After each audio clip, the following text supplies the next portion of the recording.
Bismillahirrahmanirrahim. Assalamualaikum warahmatullahi wabarakatuh. Waalaikumsalam warahmatullahi wabarakatuh. Innal hamdalillah nahmaduhu wa nasta'inu wa nastaghfiruh wa na'udzu billahi min syururi anfusina wa min sayyiati a'malina.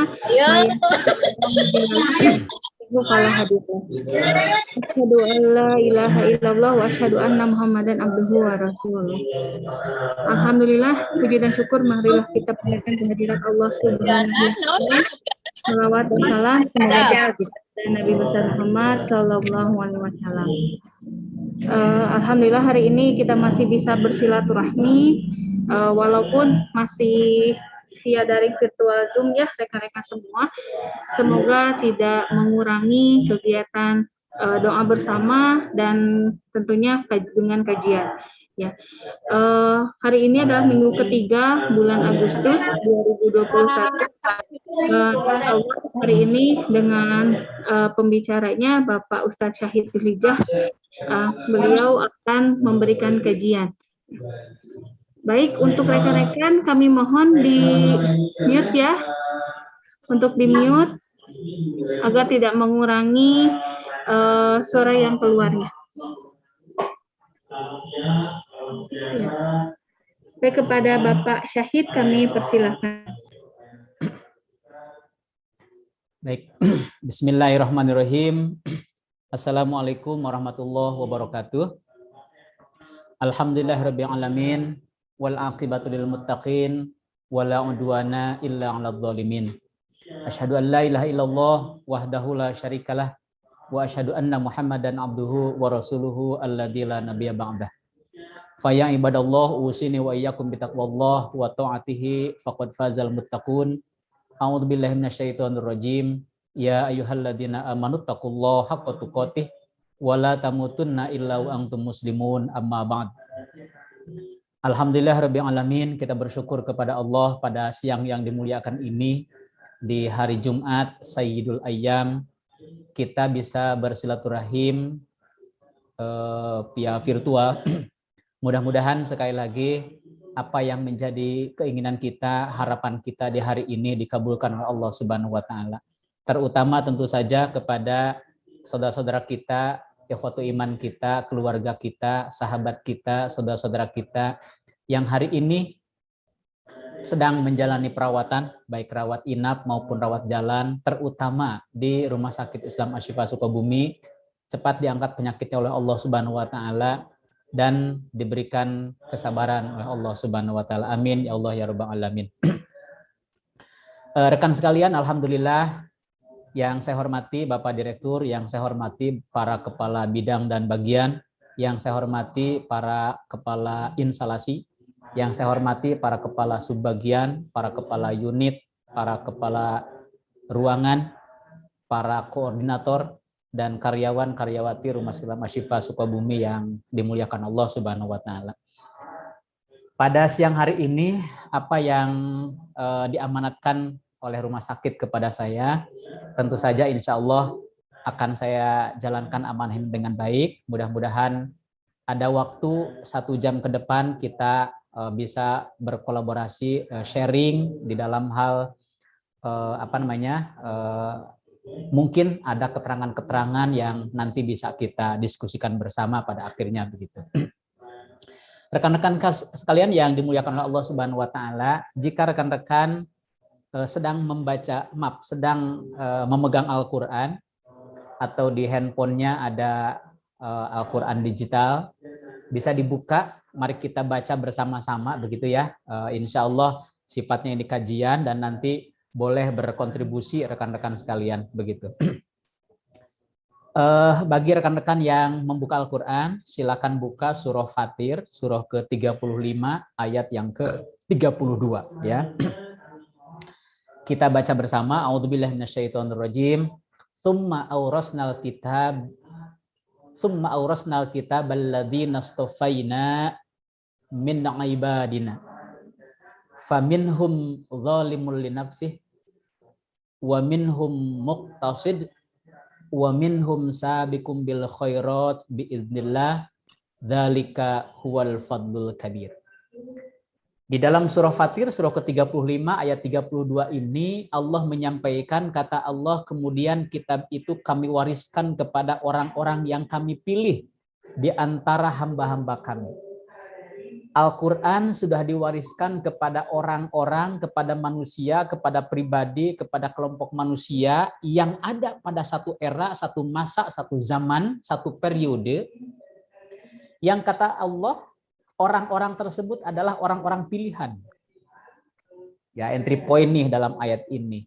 Jadi Allah telah mewariskan Al-Quran ini sungguh kepada orang-orang yang hanya diwariskan oleh Allah Subhanahu wa Ta'ala. Nah, pertanyaannya, rekan sekalian yang dimuliakan oleh Allah Subhanahu wa Ta'ala, siapakah gerangan orang-orang yang diwariskan Al-Quran itu? Ya, kita mungkin bertanya, apakah saya, apakah kemudian kita termasuk orang-orang yang dikategorisasi oleh Allah Subhanahu wa Ta'ala menjadi orang-orang yang sudah diwarisi Al-Quran oleh Allah Subhanahu wa Ta'ala? Ya, kita sekali lagi tinggal bertanya muhasabah pada diri kita. Apakah kemudian saya sudah merasa menjadi orang yang terwariskan oleh Allah, yaitu Al-Quran. Mari kita buktikan apakah saya adalah termasuk orang-orang yang mewarisi Al-Quran atau bukan, begitu ya. Nah, rekan sekalian yang dirahmati Allah, alhamdulillah, saya ingin membahas ayat ini. Mari kita diskusikan, mari kita share nanti, mari kita sharing pendapat nanti di akhir kajian kita ini, begitu ya. Saya ulang sekali lagi, rekan-rekan yang di depannya ada Al-Quran, silakan dibaca dengan baik, dilihat dengan baik. Mari kita bahas ayat-ayat ini, gitu, seperti itu. Nah, ikhwatiman yang dimuliakan, saya akan awali, Allah sampaikan dalam Al-Quran bahwa kita termasuk orang-orang yang dimuliakan oleh Allah Subhanahu wa Ta'ala. Walaqad karramna bani Adam, kata Allah. Bani Adam ini Allah sudah muliakan derajatnya. Kenapa mulia derajatnya? Wala tahinu wala tahzanu wa antumul a'launa in kuntum mu'minin, kata Allah. Kenapa kita dimuliakan? Kenapa kita ditinggikan oleh Allah Subhanahu wa Ta'ala? Derajatnya di sisi Allah Subhanahu wa Ta'ala karena kita orang beriman. Maka saya ulang, jika kemudian Allah mengatakan Al-Quran ini sudah aku wariskan kepada orang-orang pilihan kami, kata Allah, artinya mereka adalah orang-orang yang beriman. Ya, siapakah orang beriman? Kita. Al-Quran turun, itu masyarakat pada saat itu dikenal oleh syariat itu sebagai masyarakat jahiliyah. Mungkin ada pertanyaan, apakah jahiliyah itu bodoh? Bodoh dalam kategori yang tidak bisa membaca, bodoh dalam kategori yang tidak bisa menulis, bodoh yang dalam kategori tidak bisa berdiskusi, bodoh dalam arti tidak berperadaban, bodoh dalam arti tidak berpengetahuan sama sekali. Ikhwatiman yang dimuliakan, tidak demikian. Pada saat Al-Quran turun, Al-Quran menamai mereka, kelompok mereka itu sebagai kelompok jahiliyah, bukan berarti tidak berperadaban, bukan berarti tidak bisa menulis, bukan berarti tidak bisa membaca. Tapi ikhwatiman yang dimuliakan, ini adalah kelompok orang-orang yang tidak diwarisi oleh Allah Al-Quran. Jadi orang-orang yang diwarisi Al-Quran adalah orang-orang yang sudah dipilih oleh Allah dan orang-orang cerdas. Kira-kira seperti itu. Kenapa saya katakan orang-orang cerdas? Coba lihat nanti ayat berikutnya. Ya. Nanti kita akan klasifikasikan termasuk kelompok manakah kita? Apakah termasuk orang-orang yang cerdas atau orang-orang yang jahiliyah, kata Allah. Nah, ikhwatiman yang dimuliakan, maka kata Allah, Al-Quran ini aku pilihkan, aku wariskan kepada orang-orang yang sudah aku pilih sebelumnya. Makanya orang-orang yang menerima Al-Quran itu adalah orang-orang yang siap lahir dan batinnya menerima Al-Quran, menerima kebenaran. Ya, orang-orang yang siap lahir dan batinnya orang-orang yang menerima kebenaran dari Allah, menerima cahaya dari Allah Subhanahu wa Ta'ala. Maka orang-orang yang tidak diwarisi oleh Allah Al-Quran adalah orang-orang yang sesungguhnya pada hakikatnya menurut pandangan Allah, menurut kacamata Allah adalah orang-orang yang digelapkan hatinya oleh Allah Subhanahu wa Ta'ala. Maka istilahnya jahiliyah gitu. Maka istilahnya orang-orang jahiliyah. Jadi orang-orang yang digelapkan, orang-orang yang tidak dibukakan sadrahul Islam, orang-orang yang tidak dibukakan dadanya terhadap Islam, terhadap kebenaran, terhadap ajaran ini, begitu. Nah, ikhwatiman yang dimuliakan, coba lihat kategorisasinya, kata Allah Subhanahu wa Ta'ala. Ya, siapakah mereka orang-orang yang diwarisi Al-Qur'an min ibadina itu. Namun kata Allah sayang, faminhum dzalimun linafsi. Di antara orang-orang terpilih tersebut ternyata ada orang-orang yang dzalimun linafsi. Ada orang-orang yang zalim atas dirinya. Ada orang-orang yang tidak mau menerima Al-Qur'an. Ini sayang kata Allah. Faminhum dzalimun linafsi. Saya sebutkan kenapa mereka disebutkan dzalimun linafsi oleh Allah Subhanahu wa taala. Kenapa mereka orang-orang yang orang-orang yang dikelabui oleh nafsunya kata Allah. Siapakah mereka? Yang kita tahu Al-Qur'an adalah hudal linnas. Dzalikal kitabu la raiba fihi hudal linnas. Al-Qur'an itu kata Allah hudal linnas, petunjuk. Al-Qur'an itu sebagai guide, Al-Qur'an itu sebagai petunjuk arah. Maka orang-orang yang ketika diturunkan Al-Qur'an padahal manusianya, padahal kita sudah dipilih oleh Allah Subhanahu wa taala, dengan turunnya Al-Qur'an mestinya mendapat hidayah, mestinya tercerahkan, mestinya terbimbing oleh Al-Qur'an. Al-Qur'an wal Qur'an yal'an. Maka kata Rasulullah, warubba qari wal Qur'an yal'anu. Banyak orang membaca Al-Qur'an, wal Qur'an yal'anu, tapi justru Al-Qur'an sebaliknya, bukan menjadi petunjuk dari dia kepada dia, tetapi Al-Qur'an justru melaknat dia. Naudzubillah summa naudzubillah min dzalik. Zalimul linafsi. Jadi Al-Qur'an turun, Al-Qur'an diturunkan oleh Allah Subhanahu wa taala, al-munazzal, ya, diturunkan oleh Allah Subhanahu wa taala sengaja untuk menjadi hudan, untuk menjadi petunjuk arah.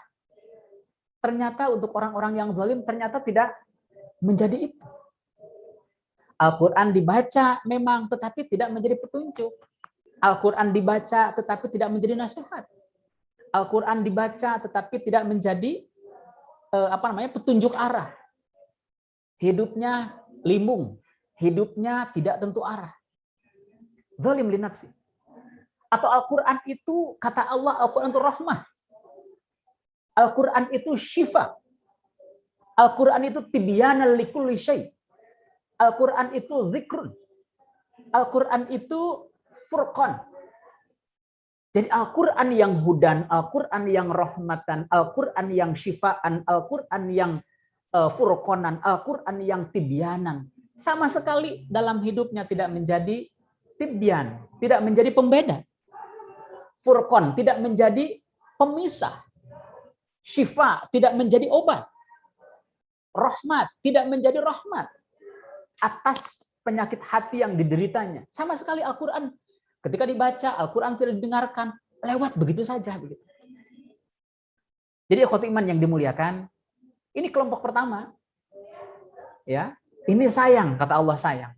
Al-Qur'an sudah diwariskan kepada kita, Al-Qur'an sudah sudah diturunkan kepada kita. Ternyata lewat begitu saja.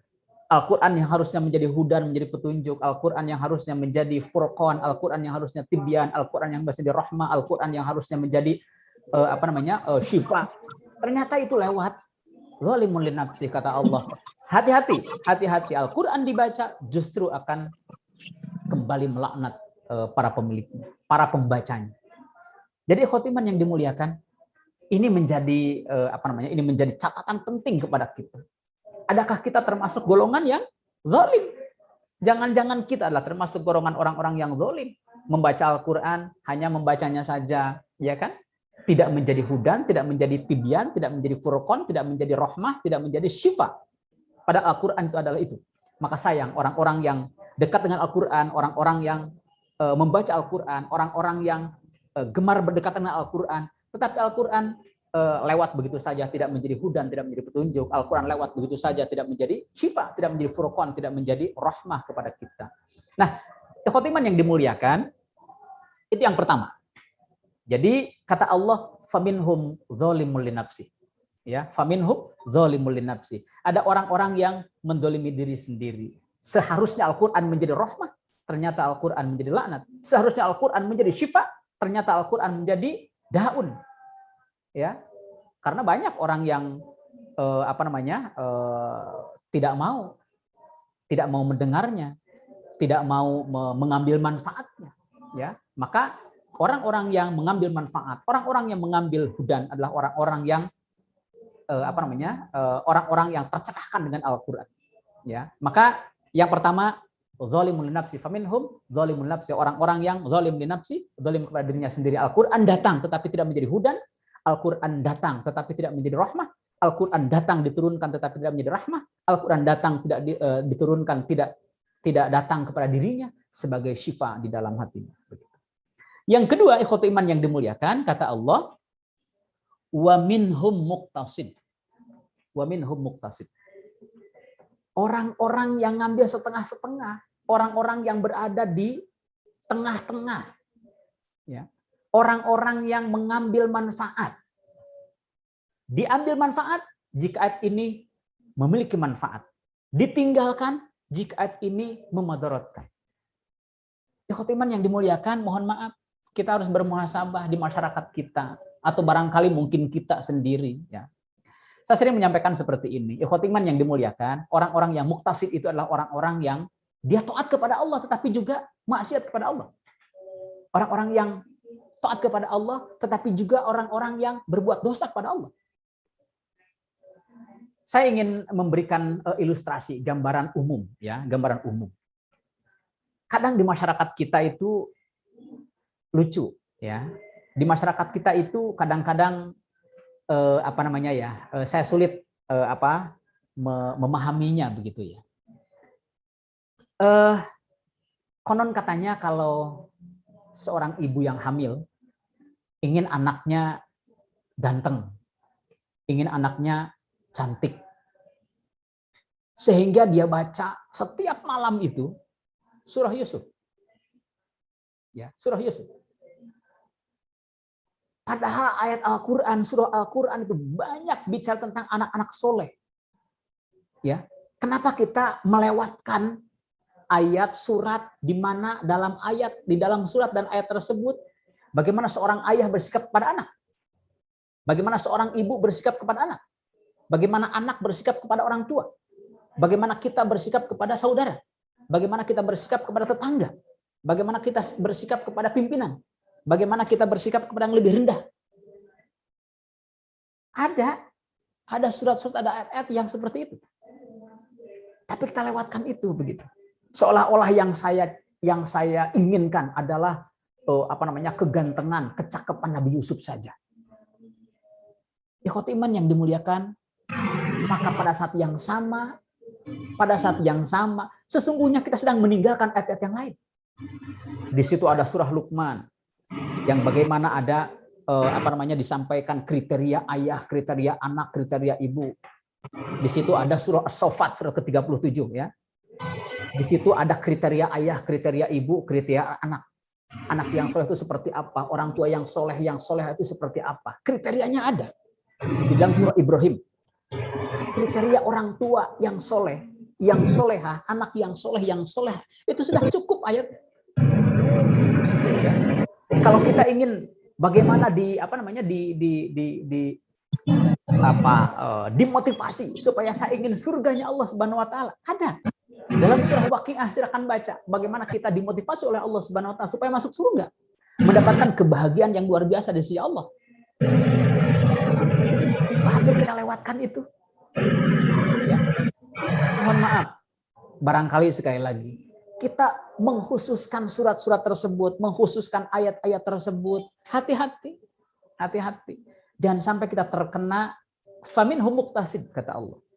Kita ngambil yang setengah-setengah, yang dikira-kira ayat ini bermanfaat untuk saya, maka saya ambil dan baca, maka saya dawamkan juga.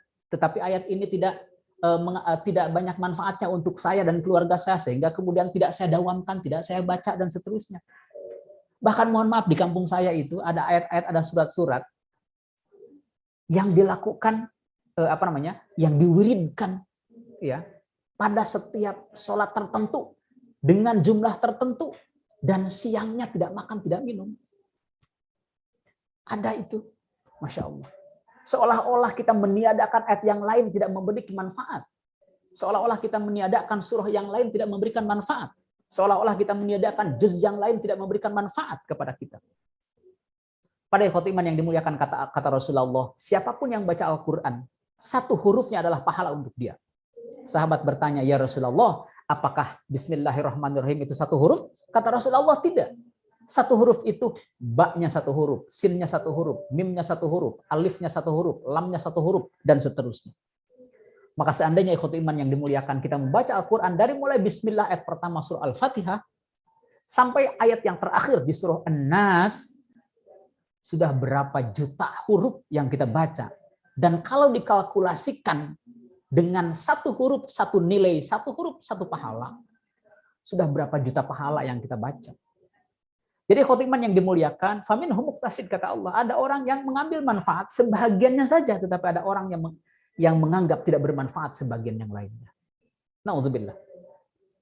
Apalagi khotiman yang dimuliakan ketika kita bicara syariat.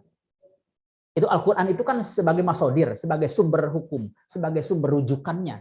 Ya, kalau ada ilmu pengetahuan, rujukannya Al-Quran. Cantolannya Al-Quran, masodirnya Al-Quran. Al-Quran itu masodir, Al-Quran itu sumbernya. Khotiman, apalagi ketika kita bicara tentang syariat dari Allah Subhanahu wa taala. Maka khotiman yang dimuliakan, saya ulang, hati-hati ketika kita mendawamkan satu ayat, mendawamkan satu surat. Hati-hati kita termasuk, hati-hati, sekali lagi saya tidak mengatakan otomatis demikian begitu ya, karena ada juga para ulama yang mengatakan tentu saja tidak demikian begitu. Tetapi untuk ikhtiyat, untuk kehati-hatian, mari kita tinggalkan kehati-hatian. Kenapa? Kata Imam Asy-Syafi'i, al-ikhtiyatu taqribul qabul. Ikhtiyat itu mendekatkan diri kepada kebenaran. Ya, mendekatkan diri kepada kebenaran. Makanya di bulan Ramadan Imam Asy-Syafi'i itu berfatwa, Syafi'iyah juga memiliki fatwa yang sama.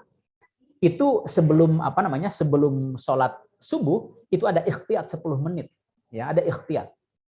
Kenapa? Itu sangat bagus. Kenapa? Karena kita mempersiapkan diri supaya ketika adzan terdengar, adzan subuh terdengar itu, kita sudah siap. Di mulut sudah tidak ada rasa-rasa manis lagi, rongga mulut sudah bersih, barangkali seperti itu. Ya. Nah, jadi khotiman yang dimuliakan, faminhum muqtasid. Di antara kita, kata Allah, ada yang muqtasid, ada yang sebagian-sebagian itu. Ya, bahkan mohon maaf. Itu di musim-musim tertentu, ayat-ayat itu banyak dimanfaatkan oleh kepentingan tertentu. Ya, di musim tertentu dimanfaatkan oleh untuk kepentingan tertentu. Di periode tertentu ada ayat-ayat yang dimanfaatkan untuk kepentingan tertentu juga. Ada itu. Coba nanti barangkali barangkali 2024 ya. Itu kalau musim kampanye itu banyak ayat-ayat yang muncul, ya. Banyak ayat yang muncul yang dinisbatkan kepada kepentingannya, itu banyak sekali. Ya. Nah, jadi khotiman yang dimuliakan, hati-hati ketika kita mengambil, mendawamkan istiqomah dalam praktek seperti itu, hati-hati. Ketika kita tidak memiliki ketika kita tidak memiliki kesiapan diri untuk melakukan kebaikan, untuk melakukan hal-hal yang sifatnya bermanfaat, hati-hati sekali lagi ya. Jangan sampai kita dianggap oleh Allah Subhanahu wa taala mengambil ayat tetapi meninggalkan yang lain. Mengambil satu surat tetapi meniadakan surah yang lain. Padahal tidak demikian. Ayat Al-Qur'an dari awal sampai akhirnya ya, itu sangat bermanfaat. Dari awal sampai akhirnya itu berfaedah. Dari awal sampai akhirnya itu berfadilah. Dari awal sampai akhirnya memiliki mi'raj, memiliki mi'raj tertentu pada Allah Subhanahu wa taala. Jadi tidak ada ayat yang harus kita singkirkan, tidak ada ayat yang harus kita falsifikasi sebagiannya, tidak ada ayat yang harus kita singkirkan sebagian, tidak ada. Semua ayat bermanfaat. Ya. Bagaimana saya ketika hamil membaca surat Al-Baqarah, boleh silakan. Enggak ada masalah, ya. Tidak harus surah-surah yang lain di malam Jumat. Bagaimana saya membaca surah Al-Waqiah saja atau surah Al-Baqarah saja, surah Ali Imran saja, silakan, tidak ada masalah. Justru itu yang diinginkan oleh Allah, yang diinginkan oleh syariat, yang diinginkan oleh Al-Qur'an. Fatir ayat 32 ini begitu, ya. Wa minhum muqtasid. Jadi jangan sampai ya khotiman yang dimuliakan kita terjebak, ya. Kita terjebak kepada hal-hal yang sekiranya akan dianggap oleh Allah Subhanahu wa taala, justru kita termasuk orang-orang yang muqtasid, mengambil sebagian, sementara meninggalkan sebagian yang lain. Ya, mengambil manfaat sebagian dan kita meninggalkan tidak bermanfaat untuk sebagian yang lain. Naudzubillah, seperti itu. Nah, yang ketiga, ikhwati iman yang dimuliakan, di dalam surah Fatir surah ke-35 ayat 32 ini, wa minhum sabiqum bil khairat biidznillah. Wa minhum sabiqum bil khairat biidznillah. Orang-orang yang mengambil dengan cepat, orang-orang yang berlomba, orang-orang yang mengambil manfaat sebanyak-banyaknya dari Al-Qur'an. Wasabiqum bil khairat biidznillah. Orang-orang yang bersegera melakukan kebaikan, orang-orang yang bersegera melakukan kebajikan-kebajikan yang dicontohkan Rasulullah tentu saja. Ikhwati iman yang dimuliakan, mohon maaf, barangkali ini sekali lagi muhasabah saja begitu ya. Sampai hari ini, selama ini kita masih dimina bobokan, mohon maaf sekali lagi bahasanya mungkin terlalu kasar begitu ya. Dimina bobokan dengan apa? Dengan praktek-praktek yang hari ini sudah berjalan, sudah lama sekali. Mungkin ketika kita dilahirkan itu sudah terjadi dan sudah berjalan jauh sebelum kita dilahirkan. Ikhwati iman yang dimuliakan, Al-Qur'an baru dimusabakohkan qiraahnya saja. Ya. Al-Qur'an baru dimusabakohkan qiraahnya saja. Pertanyaannya salah? Tidak salah. Silakan saja. Ya. Kita hari ini mendengar, kita hari ini melihat, kita hari ini menyaksikan, kita hari ini sering mendengar, subhanallah, lantunan ayat-ayat Al-Qur'an dengan suara yang indah, dengan suara yang merdu, dengan suara yang baik, dengan suara yang bagus. Nggak apa-apa. Tidak ada masalah itu. Tidak ada masalah. Tapi ingat ikhwati iman yang dimuliakan, ada yang lebih penting daripada hanya membacanya saja. Ya. Ingat, ada yang lebih penting dari hanya membacanya saja. Yang kedua, musabakoh hari ini yang kita dengar, yang kita tahu, yang kita pahami, yang dekat dengan kita, itu baru sebatas musabakoh hifdzul Quran. Hifdznya. Menghafal. Sekali lagi pertanyaannya salah apa tidak? Sama sekali tidak salah. Ya, kita melihat di televisi, masya Allah luar biasa, anak-anak kita itu, anak-anak kecil, bahkan kita mungkin masya Allah tertinggal jauh oleh mereka. Al-Quran itu menurut pelajaran SD kita itu 6.666 ayat. Artinya banyak. Dihafal oleh anak-anak kecil yang kita lihat di televisi. Pertanyaannya salah? Tentu saja tidak salah. Rasulullah menyampaikan ketika di dalam rongga kepala kita tidak ada hafalan Al-Quran, itu kita dianggap sebagai, diistilahkan, diibaratkan sebagai rumah tua yang reyon yang akan rubuh. Kalau di rongga kepalanya, di rongga kepala seseorang, tidak ada hafal Al-Quran, tidak ada hafalan Al-Quran, satu ayat pun, itu Allah menyampaikan, Rasulullah mengibaratkan seperti rumah tua yang sudah reyot yang akan rubuh. Alhamdulillah saya tidak tahu, ada nggak yang 30 juz atau juz ke-30? Ya nggak apa-apa, tidak ada masalah. Ya. Jadi khotiman yang dimuliakan, selama ini kita beromantisme, selama ini kita memiliki kecukupan lah kira-kira seperti itu. Sudahlah cukup Al-Quran itu dimusabakohkan hifdznya, hafalannya. Atau sampai hari ini kita dimina bobokkan dengan musabakoh fahmil Qur'annya. Meskipun kita belum sampai ke fahmil Qur'an ya, bagaimana musabakoh fahmil Qur'an, memahami Al-Quran. Sekali lagi, apakah salah? Tentu saja tidak salah. Qiraatul Quran, hifdzul Quran, fahmil Quran yang dilombakan tentu saja tidak salah. Ya, tidak salah sama sekali. Atau mungkin diantaranya pernah kita dengar, pernah kita saksikan, pernah kita ikuti acara musabakoh apa? Selain qiraatul Quran, hifdzul Quran, fahmil Quran, rasmul Quran. Kita sering melihat itu, masya Allah, dilombakan. Rasmul Quran itu menulis. Ya, tilawatul Quran itu membaca, qiraatul Quran itu membaca, hifdzul Quran itu menghafal, fahmil Quran itu memahami, Rasmul Quran. Ada lagi itu. Pertanyaannya salah? Tentu saja tidak salah. Musabaqah qiraatul Quran, musabaqah tilaawatul Quran, musabaqah hifdzul Quran, musabaqah fahmul Quran, musabaqah rasmil Quran. Tentu saja juga tidak salah. Sama sekali tidak salah. Ikhwat iman yang dimuliakan, yang salah apabila ya dibaca iya, dihafalkan iya, difahami iya, ditulis iya, tapi kita lupa meninggalkan fi'al, af'alul Quran. Kita meninggalkan akhlakul Quran. Kita meninggalkan irsyadul Quran. Kita meninggalkan hudal lil muttaqin, Al-Quran sebagai hudannya. Ini yang dikhawatirkan.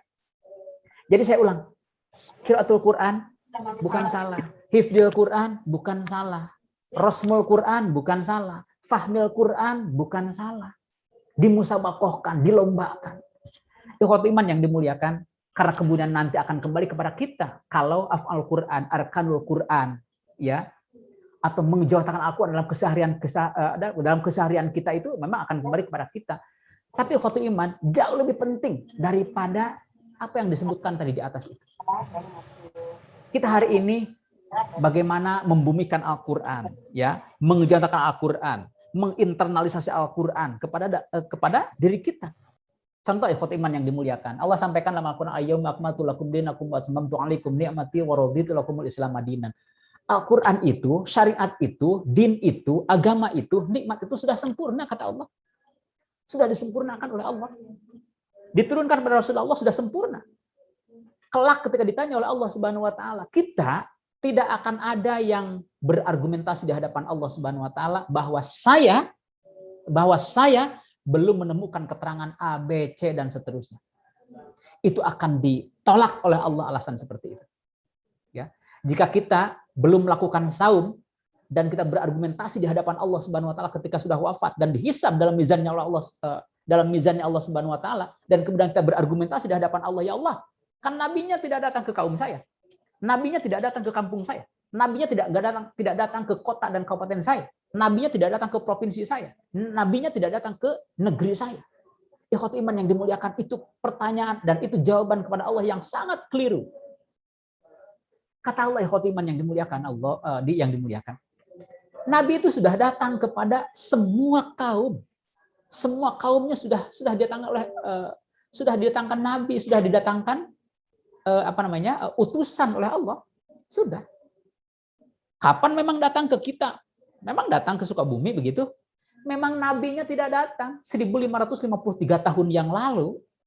Ya, karena 1443 Hijriah itu kan ketika hijrah, padahal Nabi masih hidup 10 tahun di Madinah. Jadi 1553 tahun yang lalu Rasulullah sudah wafat, sudah tidak ada. Bagaimana kita berargumentasi di hadapan Allah misalnya, ya Allah, kan Nabi sudah wafat, sudah 1553 tahun yang lalu, tidak datang ke Sukabumi. Benar, nabinya tidak datang. Tapi kata Allah, al-ulama warasatul anbiya. Kata Rasulullah, ada ulama-ulama sebagai pewaris Nabi yang datang kepada kita. Maka kelak ketika kita berargumentasi di hadapan Allah Subhanahu wa taala, berargumen di hadapan Allah Subhanahu wa taala bahwa Nabi belum datang kepada saya, Nabi belum datang ke negeri saya, itu Allah tidak akan menerima jawaban argumentasi seperti itu. Kenapa?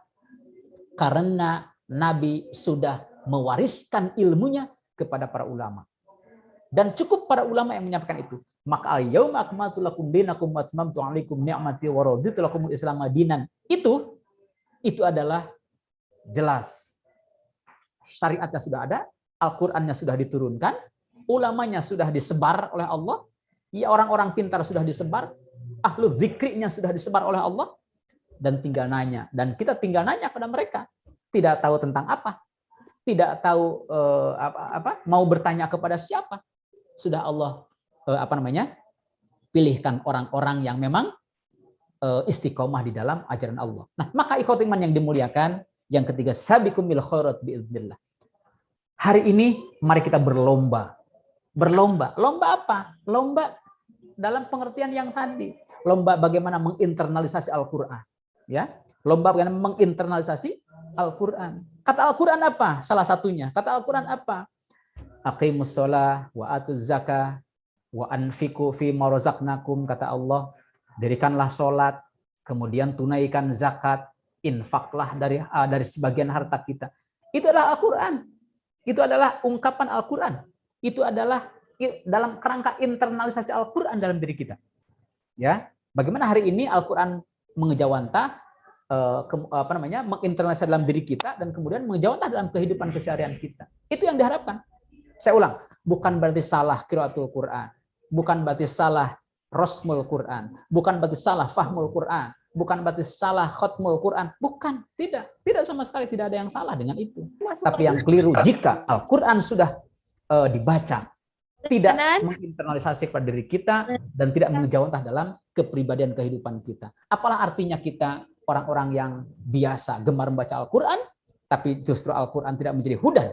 Ucapan kita masih seperti orang-orang yang tidak terbimbing dengan Al-Quran. Telinga kita masih mendengar sesuatu yang seperti orang-orang yang tidak terbimbing dengan Al-Quran. Ya? Lisan kita, mata kita tidak terbiasa melihat, seolah-olah kita tidak terbimbing dari Al-Quran. Kaki kita melangkah ke tempat, seolah-olah kaki kita tidak terbimbing dengan Al-Quran. Hati kita, pikiran kita memikirkan sesuatu yang seolah-olah kita tidak termasuk orang-orang yang terbimbing dengan Al-Quran. Maka ikhwatul iman yang dimuliakan, zalimun lin nafsi, muqtasin, sabiqum bil khairat adalah 3 hal yang tentu saja harus menjadi bagian yang tidak terpisahkan dalam proses apa? Proses internalisasi kita. Jangan sampai ketika internalisasi Al-Quran pada diri kita, membumikan Al-Quran dalam diri kita, ternyata kita melewatkan apa yang semestinya ya yang kita lakukan, semestinya kita perbuat, semestinya kita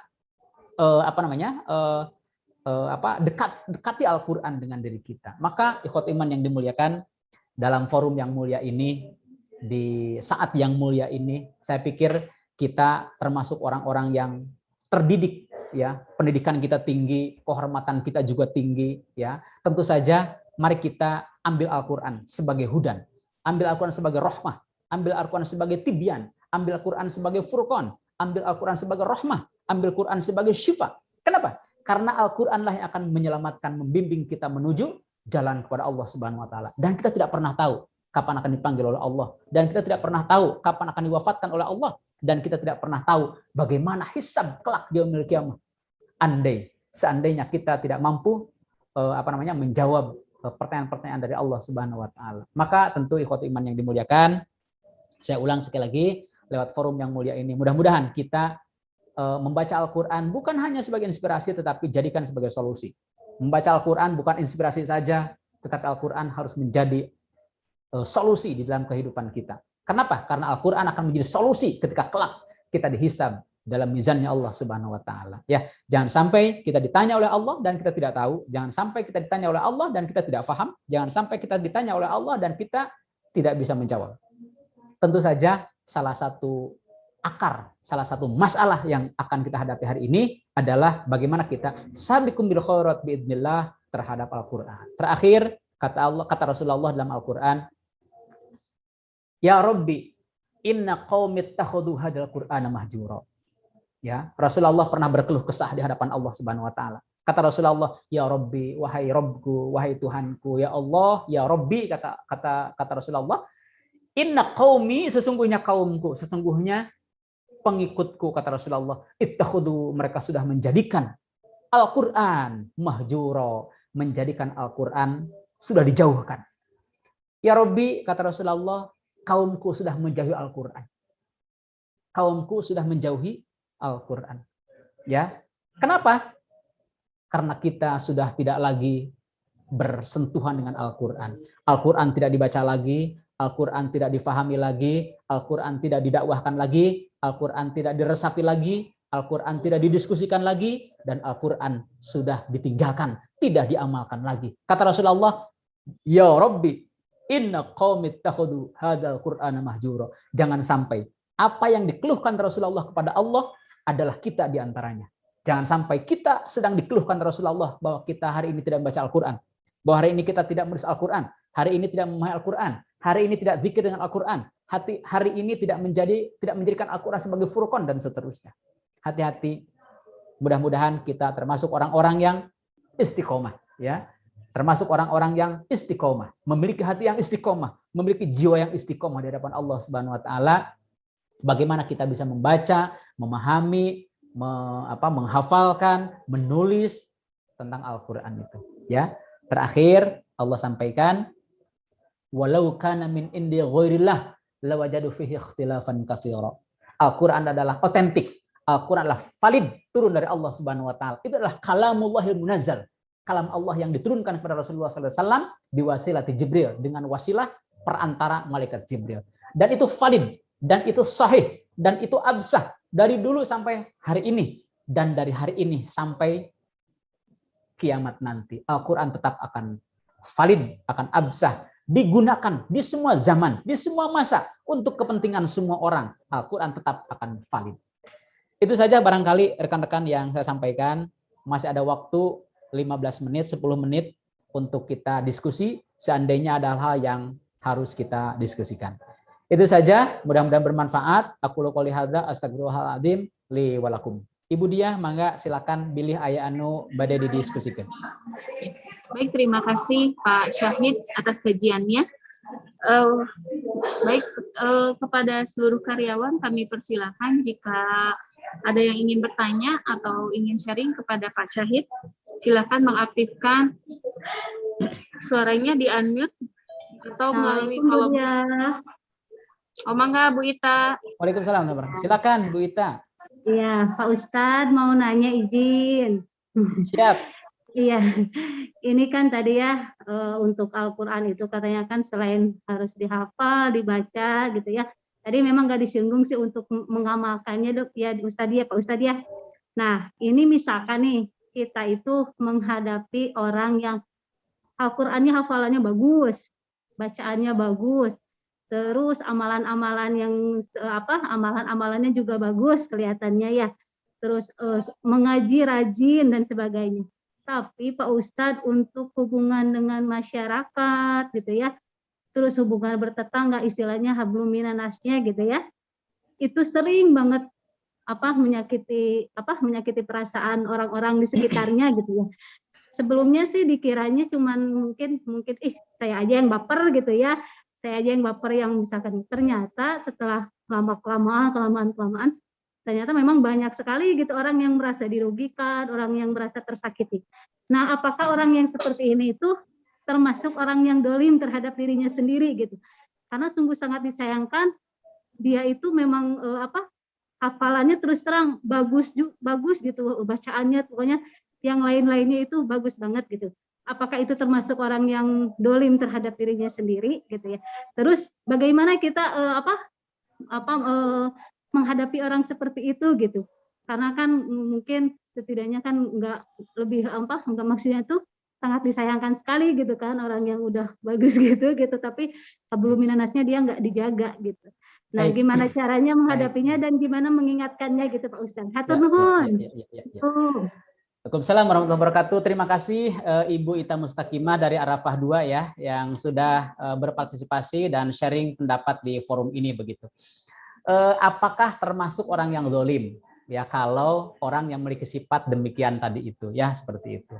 Memang saya sampaikan tadi itu kriteria orang yang zalim terhadap Al-Qur'an itu, zalim pada dirinya sendiri itu adalah orang-orang yang kita sayangkan gitu. Kita sayangkan. Maksudnya begini, hafalannya banyak ya, kelihatan soleh fisiknya. Dia sering ke masjid, sering sedekah, saumnya tidak ketinggalan, hajinya sudah berulang kali, umrohnya sudah tidak terhitung dan seterusnya. Tapi kata kita teh sayang kok hablum minannasnya kok tidak bagus. Kira-kira seperti itu ya. Apakah masuk kategori, kalau saya yang menjawab, itulah kategori yang justru itulah kategori zalimun li nafsi itu kata Al-Qur'an. Jadi kita membaca Al-Qur'an tapi Al-Qur'an tidak menjadi hudan. Kita menghafal Al-Qur'an tetapi Al-Qur'an tidak menjadi rahmah. Kita menulis Al-Qur'an tetapi Al-Qur'an tidak menjadi syifa. Kita memahami Al-Quran, tapi Al-Quran tidak menjadi pedoman gitu loh. Ini kan rugi, ini kan sayang gitu orang seperti ini, gitu ya, seperti itu. Hanya mohon maaf, biasanya ini tidak sadar. Beliau sendiri tidak menyadari itu. Siapa yang sadar? Orang-orang yang melihat, orang-orang yang merasa, orang-orang yang mendengar. Itulah kita sebagai orang-orang di luar yang merasakan itu. Jadi beliaunya mah tidak sadar biasanya. Beliaunya tidak mau mengakui biasanya. Kalaupun dinasehatkan, kalaupun ditegur, itu nanti pasti tidak akan menerima. Jadi pertanyaannya, apakah termasuk kelompok yang zalim? Ya, orang yang zalim itu memang sifatnya demikian. Hafalannya banyak, ibadahnya bagus, kelihatannya gitu ya, hablum minallahnya bagus lah kira-kira. Tapi hablum minannasnya kurang bagus. Atau hablum minal alamnya juga tidak bagus gitu. Itu zalim, sayang. Kenapa? Karena hablum minallah itu harus mengejawantah dalam hablum minannas dan hablum minal alam. Orang yang bagus hubungannya dengan Allah adalah orang yang juga bagus silaturahimnya dengan manusia. Mulutnya tidak menyakiti tangannya, tidak menyakiti kakinya, tidak menyakiti urusan hati, tentu urusan dia dengan Allah, begitu ya. Jadi orang-orang yang hablum minallahnya bagus, nanti akan mengejawantah menjadi orang-orang yang lisannya bagus, tangannya bagus, kakinya bagus. Gitu seperti itu. Jadi memang sayang orang demikian.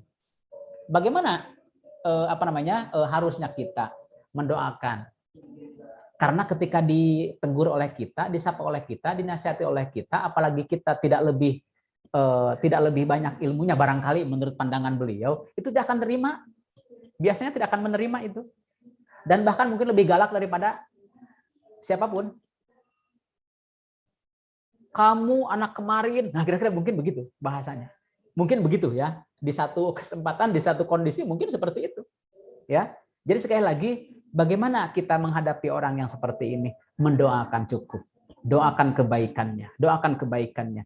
Kita sayangkan kepada kita bermunajat kepada Allah. Kita sayang kepada diri teman kita itu, saudara kita itu, sahabat kita itu, tetangga kita tersebut, ya, begitu. Jadi doakan saja menurut saya, doakan saja untuk kebaikannya, doakan saja untuk kesadarannya. Tetapi suatu saat jika kita mampu, jika kita bisa, jika kita diberikan kemampuan oleh Allah Subhanahu wa taala untuk ud'u ila sabili rabbik bil hikmah wal mau'izatil hasanah wajadilhum billati ahsan. Kalau kita memiliki 3 kriteria ini, ya tentu saja itu yang paling baik. Misalnya kita datang kepada orang tersebut, kemudian berdiskusi dan seterusnya. Itu kalau siap ya, kalau siap. Kalau tidak jangan. Kenapa? Karena kita akan jadi bulan-bulanan. Kita akan menjadi objek penderita. Gitu, kira-kira seperti itu. Jadi menurut saya dari pertanyaan itu benar. Kalau menurut keyakinan saya, pemahaman saya, itulah orang-orang yang zalim itu begitu. Orang yang membaca tetapi tidak menjadi hudan, orang yang menghafal tidak menjadi syifa, orang yang menulis Al-Qur'an juga tidak menjadi rahmah pada dirinya, begitu. Jadi ini mas sayang, zalimul nafsi. Caranya bagaimana? Doakan. Doakan saja, tidak ada hal yang baik untuk sementara kecuali doakan. Tapi kalau misalnya kita sudah siap, sudah mampu, tidak boleh hanya mendoakan. Tidak boleh hanya mendoakan. Karena apa? Karena ketika hanya didoakan itu kan antara kita dengan Allah, ya, antara kita dengan Allah. Belum tersentuh beliaunya secara pribadi, begitu ya. Atau boleh juga, bisa juga ketika kita belum mampu, belum sampai pada pada level yang mampu untuk berargumentasi dengan beliau, mungkin bisa mengambil pihak ketiga. Ya, pihak ketiga itu siapa? Orang-orang yang memiliki pengaruh, orang-orang punya pengetahuan, orang-orang yang punya ilmu, yang menurut keyakinan kita pengaruhnya, ilmunya lebih tinggi daripada beliau. Saya pikir bisa saja mengambil pihak ketiga, gitu ya, seperti itu. Wallahu alam. Kira-kira seperti itu Teh Ita Mustaqimah. Ya, tur nuhun Pak Ustaz. Nuhun. Bapak ada lagi, ini pertanyaannya melalui chat di YouTube, Pak. Oh, chat, ya. Assalamualaikum Pak Ustadz, apakah benar berdosa bila misalnya sudah hafal Al-Quran 30 juz atau beberapa juz lalu tidak hafal atau lupa? Dari Bu Ruti. Baik. Menghafal Al-Quran kemudian lupa gitu ya, dosa apa enggak? Ya seperti itu ya. Memang seyogianya ketika kita menghafal Al-Quran, justru begini, menghafal Quran itu mudah sekali, gampang sekali, ya. Silakan rekan-rekan, bagi kita yang memiliki niat yang kuat menghafal Al-Quran, itu 5 hari itu bisa 3 juz. Saya jamin, 5 hari bisa 3 juz, ya. Kalau kita memiliki betul-betul keyakinan, keinginan, cita-cita mau menghafal Al-Quran. Persoalannya tidak segampang itu ketika kita menjaganya, menjaga hafalannya. Ya, menjaga hafalan itu jauh lebih sulit dibanding dengan menghafalnya. Nah, pertanyaannya tadi, apakah berdosa seseorang yang sudah hafal 10 juz, 20 juz, 30 juz, kemudian karena tidak dibaca lagi, tidak dimurojaah lagi, tidak ditalaki lagi, kemudian lupa, mau sebagian, mau seluruhnya, begitu ya. Sepengetahuan saya tidak sampai derajat dosa, tidak sampai derajat dosa. Hanya dia termasuk orang-orang yang ghafilin, lalai. Tetapi jangan juga menjadi tolak ukur. Waduh, kalau begitu udahlah saya tidak perlu banyak hafal Al-Quran. Bukan seperti itu. Waduh, kalau begitu termasuk orang yang lalai, ya udahlah kalau begitu mah saya hafalan yang sudah dari dulu saja, nggak perlu nambah. Tidak seperti itu. Kenapa? Karena derajat seseorang nanti kelak di yaumil qiyamah di surganya Allah Subhanahu wa taala tergantung seberapa banyak ayat yang dia baca. Tergantung seberapa banyak surat yang dihafal. Itu hadis sahih itu. Ya, jadi sekali lagi jangan juga kita kemudian berargumentasi begini. Aduh, kalau begitu takut lupa lagi takut disebut orang-orang yang lalai, takut disebut orang-orang yang berdosa, apalagi saya takut begitu. Udahlah, saya nggak akan nambah hafalannya. Tentu tidak demikian. Kenapa? Karena ada derajat di sisi Allah kelak itu yang lebih tinggi kalau hafalan kita lebih banyak. Yang lebih tinggi kalau bacaan kita lebih banyak. Kira-kira seperti itu. Jadi insya Allah sih kalau saya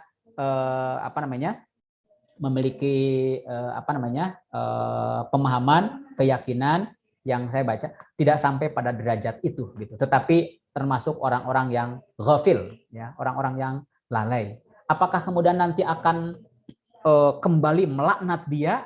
Tentu saja itu yang dikhawatirkan. Tidak demikian tentu saja. Kan saya bilang tadi itu. Rubba qori wal Qur'an yal'anu. Banyak orang baca Al-Qur'an tapi Al-Qur'an tidak menjadi petunjuk. Wal Qur'an yal'anu, justru Al-Qur'an akan melaknat dia. Nah, itu mah kriteria yang pertama tadi, yang zalim tadi itu. Jadi orang baca Al-Qur'an sayang tidak menjadi hudan. Al-Qur'an banyak orang memahami Al-Qur'an tetapi ternyata dalam kesehariannya tidak sesuai dengan spirit Al-Qur'an gitu. Motivasi Al-Qur'an kira-kira seperti itu. Wallahu alam. Begitu Ibu Ruti.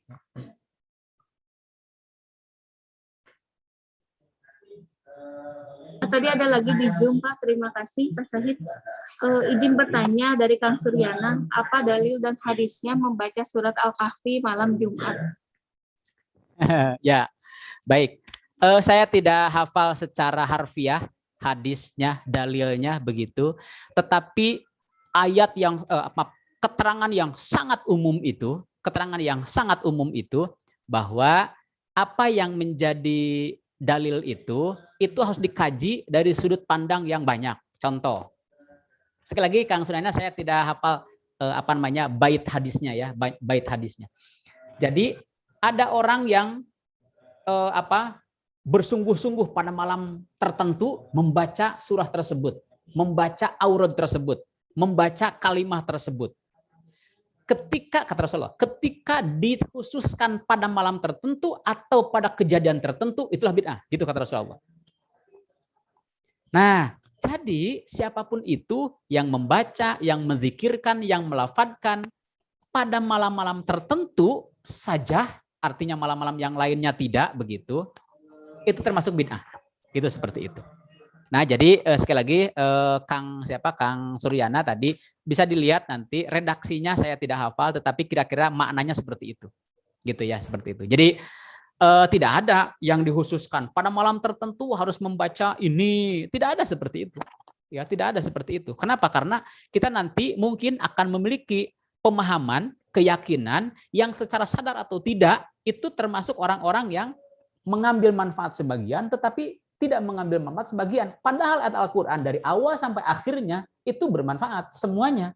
Kalaupun misalnya kita mengambil, oh ini mah ada hikmahnya. Ada hikmah dari awal sampai akhir. Oh memiliki ajimat tertentu dari awal sampai akhir. Gitu ya. Saya pernah membaca, ada nggak yang pernah membaca parukunan? Ya, parukunan itu. Ketika seseorang mengambil satu huruf saja dari Al-Qur'an, ya, mengambil satu huruf saja dari Al-Qur'an, kemudian dia diwiridkan dengan kalimat-kalimat tertentu, saya tidak perlu saya sebutkan di sini, ya. Saya pernah baca dalam parukunan itu, dan itu akan menjadi kekuatan tersendiri. Misal kekuatan itu, seseorang ingin bisa menjatuhkan seseorang yang lain di kejauhan dengan tangan kosongnya dari sini, gitu. Itu bisa itu. Nah, tentu saja ketika ada ayat atau keterangan-keterangan yang mengatakan seperti itu batil hukumnya. Ya, itu bid'ah, itu batil, itu dolalah semuanya. Tidak tidak termasuk orang-orang yang yang meyakini hal-hal yang demikian gitu ya, seperti itu. Ya, sekali lagi mohon maaf saya redaksinya tidak hafal, tetapi kira-kira maknanya seperti itu. Hatur nuhun Kang Suryana. Ya, terima kasih Pak Syahid. Ada satu lagi ya Pak, tadi di YouTube. Sebentar Pak. Apakah betul mengaji Al-Quran tanpa tahu artinya berdosa? Dari Pak Nanang. Baik, Pak Nanang, membaca Al-Quran, mengkaji Al-Quran, mendiskusikan Al-Quran, walaupun kita tidak tahu, itu tidak berdosa. Justru disitulah mukjizat Al-Quran itu. Justru disitulah keutamaan Al-Quran itu. Membacanya saja, walaupun kita tidak paham artinya, itu bernilai ibadah. Itu luar biasanya. Maka sungguh sekali lagi kita yang dekat dengan Al-Quran, Al-Qurannya bagus-bagus, Al-Qurannya mudah dibaca, Al-Qurannya mudah dijangkau, tapi tidak dibaca gitu. Itu Masya Allah, itu sayang banget gitu bagi kita yang demikian. Nah, hanya sekali lagi jangan sampai punya ada pemahaman kita, membaca Quran itu harus tahu artinya. Kalau tidak tahu artinya maka berdosa. Kalau tidak tahu artinya sia-sia. Tidak demikian. Membaca Al-Quran itu mau tahu mau tidak artinya, tidak tahu, tidak paham artinya, tetap berpahala ketika membacanya. Kira-kira seperti itu, Pak Nanang. Jadi sekali lagi jangan khawatir. Membaca Al-Quran itu dari awal sampai akhirnya, dari huruf pertama sampai huruf terakhir di surah An-Nas, itu berpahala membacanya. Insya Allah tidak berdosa. Ya, seperti itu. Makanya saya bilang tadi itu, sayang. Qurannya sudah ada di rumah, bagus-bagus, rapih-rapih di lemari disimpan, tapi tidak dibaca. Sayang banget. Tapi kalau seseorang membaca Al-Quran, kemudian artinya paham, artinya tahu, diamalkan lagi, didakwahkan lagi, disiarkan lagi, tentu itu lebih baik. Begitu. Alhamdulillah. Cukup mungkin Pak Syahid ya? 3 orang. Baik. Untuk kurang lebihnya mungkin nanti bisa japri ya ke Pak Syahid. Boleh japri, boleh. Ya. Baik, kita tutup dengan doa bersama Pak Syahid, silakan. Baik. Bismillahirrahmanirrahim. Allahumma sholli ala Muhammad wa ala alihi wa ashabihi ajmain wa man tabi'ahum bi ihsan ila yaumiddin. Hamdan yu'afi ni'amahu wa yukafi mazidah. Ya Rabbana lakal hamdu kama yanbaghi li jalali wajhikal karim wa 'azimi sultanik. Allahumma ighfir lil mu'minin wal mu'minat wal muslimina wal muslimat al ahya'i minhum wal amwat wa yaqdil hajat bi rahmatika ya arhamar rahimin. Allahumma rabban nas ati bil basya ishfan tasyafi la shifa illa shifauka shifaan la yughadiru saqama. Rabbana hab lana min azwajina wa dhurriyyatina qurrata a'yun waj'alna lil muttaqina imama. Rabbana la tuzigh qulubana ba'da idh hadaitana wa hab lana min ladunka rahmah innaka antal wahhab. Rabbana la tu'akhidna in nasina aw akhtana. Rabbana wa la tahmil 'alaina isran kama hamaltahu 'alal ladzina min qablina. Rabbana wa la tuhammilna ma la taqata lana bih wa'fu 'anna waghfir lana warhamna anta maulana fansurna 'alal qaumil kafirin. Allahumma yassir umurana wa la tu'assir ya Allah. Allahumma yassir umurana wa la tu'assir ya Allah. Allahumma yassir umurana wa la tu'assir ya Allah. Rabbana hab lana min azwajina wa dhurriyyatina qurrata a'yun waj'alna lil muttaqina imama. Rabbana atina fid dunya hasanah wa fil akhirati hasanah wa qina adzabannar. Subhana rabbika rabbil izzati amma yasifun wa salamun alal mursalin walhamdulillahi rabbil alamin. Aku qouli hadza astagfirullahal azim li wa lakum. Wassalamualaikum warahmatullahi wabarakatuh. Waalaikumsalam warahmatullahi wabarakatuh. Nuhun Pak Ustaz. Saminuhun pada saya saminuhun. Alhamdulillah, semoga dengan membaca Al-Quran kita dan juga bisa menjadi solusi ya, dan menjadi syafaat yaumil akhir. Amin. Amin. Terima kasih Pak Syahidul Hijjah atas kajian dan doa bersama. Terima kasih Dr. Heri, Kepala Bidang, Kepala Seksi, Kepala Subbagian. Putus-putus, suaranya putus-putus. Oh iya Dok. Dok di mana posisi Dr. Heri? Posisi di mana? Eta siga aya ieu nih. Pak Witri mau pingsan. Itu Pak, Dokter Heri sedang vaksin Moderna itu. Ade deh. Ya, nun. Ya, ayo. Ya, maka kita tutup kegiatan pengajian dan doa bersama ini dengan hamdalah alhamdulillahirabbil alamin. Terima kasih kami ucapkan. Mohon maaf atas segala kekurangan. Subhanakallahumma wa bihamdika asyhadu an la ilaha illa anta astaghfiruka wa atubu ilaik. Wabillahi taufik wal hidayah. Wassalamualaikum warahmatullahi wabarakatuh. Waalaikumsalam warahmatullahi wabarakatuh. Jumnya ya.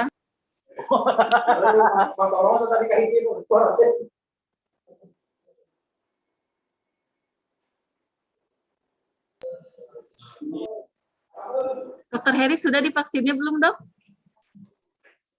Belum.